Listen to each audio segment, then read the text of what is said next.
नमस्कार दोस्तों, लोग जाते हैं सिंदूर भरने, उसी समय का ये गीत है। आप लोग को पसंद आएगा तो लाइक करिएगा, शेयर करिएगा, कमेंट करिएगा, सब्सक्राइब करना नहीं भूलिएगा दोस्तों। नमस्कार।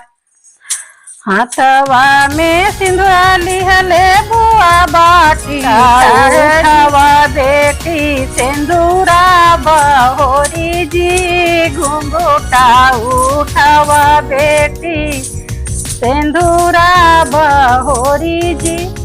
हाथवा में सिंदूर लिहले बुआ बाटी ठाड़ जी, घुंघटा उठावा बेटी सिंदूरा बहोरी जी, घुंघटा उठावा बेटी सिंदूरा बहोरी जी। कैसे के घुंघटा उठाई मोरी बुआ जी, बगले में बैठल बाटे ससुरु का बेटा जी, बगले में बैठल बाटे ससुरु का बेटा जी।